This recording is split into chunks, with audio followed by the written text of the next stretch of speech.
Hello, Project Nerdites. Q here with another amazing interview straight out of the Lyons Film Festival. You can watch it digitally October 3rd. I am here with Fanny Texier and Martin Loper, the amazing directors of a short film that I have already been blown away by, and I'm sure you guys will be blown away by when you get to see, called Contaminated and Forgotten. Guys, I want to dive straight into this because your subject matter is intense, to say the least. What brought you to the town of Anniston, Alabama? What brought you to this story? So actually, I actually read an article about the worst contaminated place in America.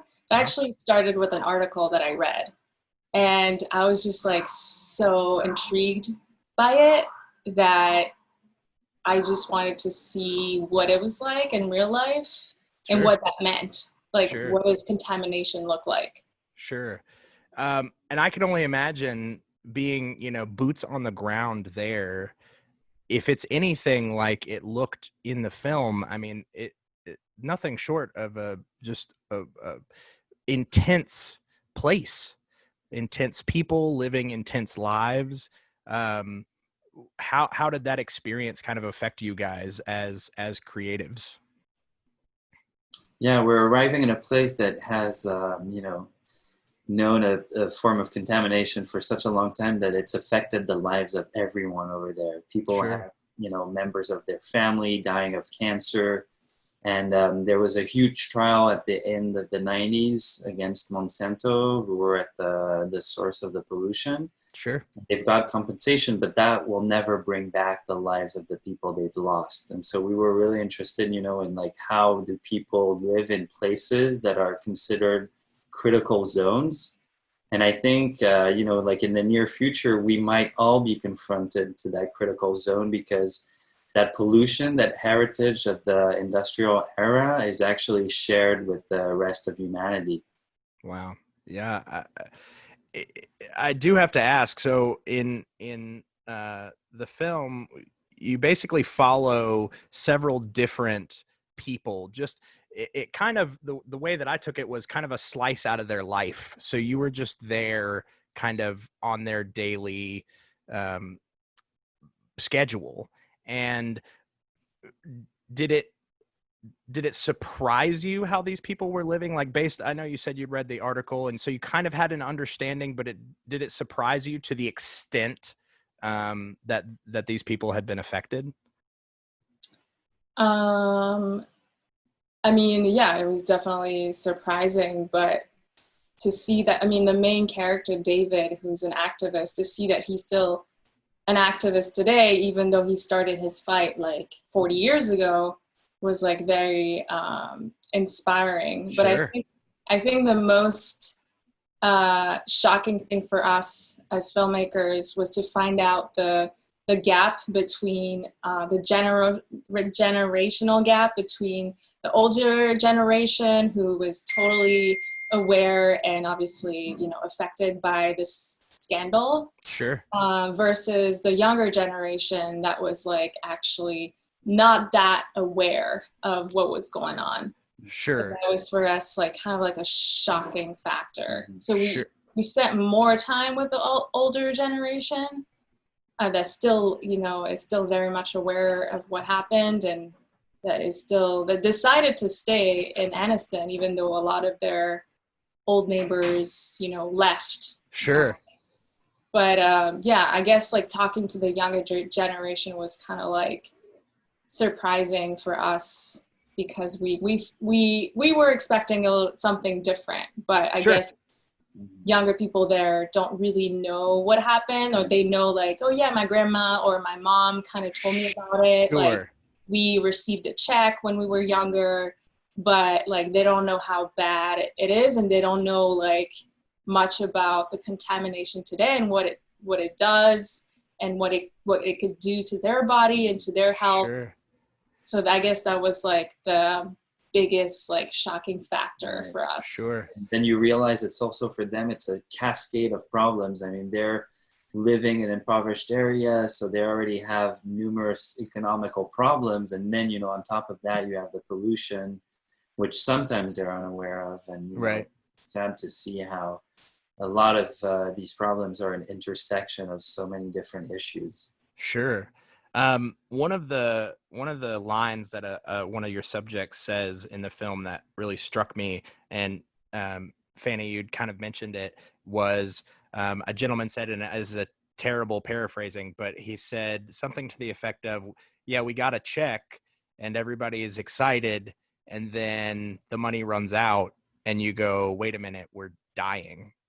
And that was like a really affecting moment, you know what I mean, to hear somebody say, because they're, so I'm from the South, Mhm. and I grew up in a relatively impoverished area, and I really connected with that mindset of, it's kind of a distraction. This, like, here's this money, everything's fine, and then for a minute you're like, oh great, okay, great, we can do this, and then you realize that the ramifications are much worse than what you're being paid for. Did it, and obviously Monsanto has never been the subject of no controversy. So did you guys find any sort of, I don't know, change to your understanding of kind of this behemoth of a pharmaceutical company? Did it make you more aware of kind of the negative things that they've done? And how have you guys, how's that affected you personally? I would like to know. Mhm. 'Cause I think we weren't trying to point out necessarily Monsanto, because Mm-hmm. now in this phase of reconstruction, the people over there that shared with us that they're actually participating in the trying to solve the issues. So we were kind of like looking at the fact that it's really a sort of like generational thing. It's like the PCBs have been a big part of building the electrical grid. So that is something that is shared throughout humanity.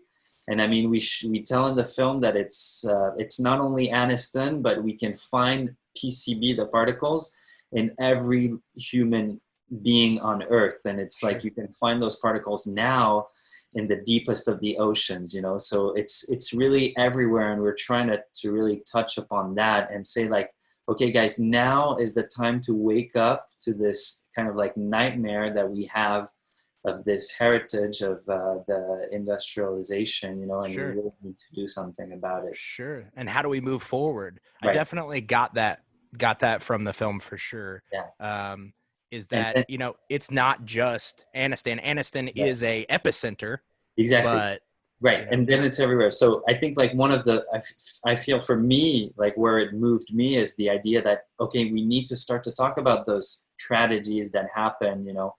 It can't just be put under the rug and say like, oh, they've been charged, it's a trial, now Monsanto is over with. sure. This is a part of our history that's a tragedy, and we need to have a way to talk about it. We need to help those places sort of like memorialize, have in a way we don't know how it should be done, but I Sure. think to share that story is one of the ways that we can contribute in a I sense. totally agree. I would say I think you guys have done a fairly decent job at that yourselves with this short film. I think it will definitely help raise awareness, and I definitely think it'll make people think, and that's kind of the goal, right? And Um, also the fact that it's like it was labeled the most contaminated place in America, knowing that it's actually coming from a really small town, like like poor rural area that nobody really thinks about or cares about. And it's kind of like, yeah, these people are forgotten because they're sure.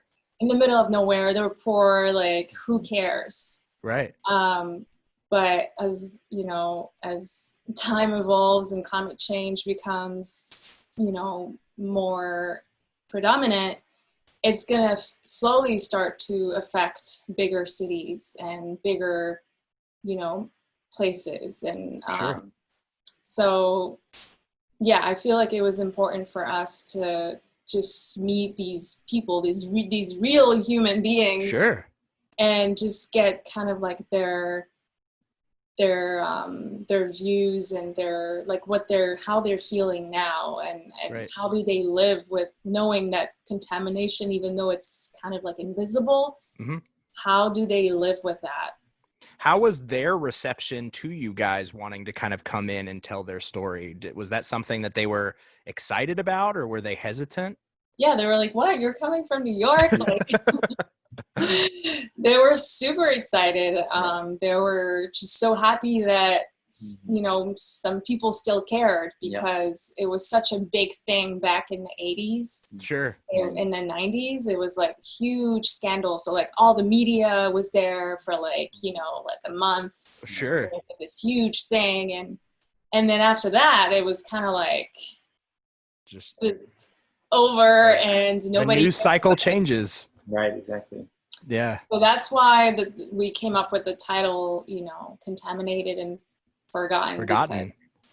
these people 'Cause it are kind of has forgotten. been. No, but yeah, they were like extremely excited to That's see that we were interested in their stories. That's great. And have any of them that you're aware of gotten to see the film? What has their reaction been to the way that they were portrayed?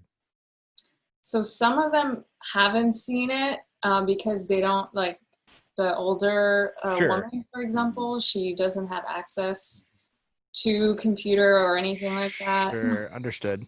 But we sent it to the rapper and to the podiatrician. Uh-huh. Yep. And we haven't actually heard back from them.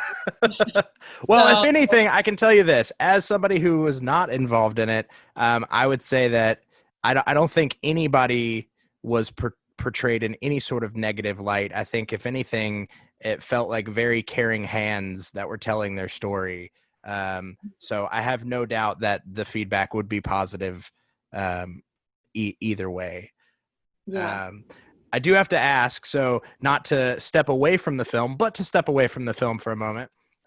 Obviously, anybody who's watching this interview can tell that things are a little different. We're doing a Zoom interview, which is a little strange for a film festival. Yeah. All these film festivals are going digital. As filmmakers, what has that experience been like for you? Um, is it weird? Is it like, that's okay, it's fine? It's so weird. I feel like we evolve in the digital space, you know, working with this medium, and the festival for us is a moment to actually reach out and meet people. So I feel like in the there's, you know, we're lacking that. Sure. And we can't wait for it to come back. Same. What do you guys have something up next, kind of in your field of view, as to what the next project would be? Yeah, we're actually talking about filming. Well, it doesn't have anything to do with the environment right Sure. now. Sure. But we're talking about working on a short film that's about a dancer, and she's from the Bronx. So it's like a local story, and Sure. I think that's some of the challenges that COVID has brought to us, that we Sure. can't really travel anymore. Right. So we're kind of like challenged in that way, that we have to find creative ways to still be creating. And one of those ways is to like find stories that are happening like near us and like Right. close by. Sure. Totally understood. Yeah, it's been an interesting thing. Us at Project Nerd too, as you could tell, and we talked about earlier, we're kind of scattered all over the country, and normally we would be able to get together at these film festivals and experience these kind of things. And it definitely has like made you really kind of pay attention to your own backyard a little bit more than Yeah. previously. So it's nice to hear that you guys, you know, found maybe a subject matter that is interesting and something new to shine a light on in your own backyard. Sure. But again, I would like to encourage everybody to check this film out. And as we kind of wrap up here, I wish you guys the best of the luck.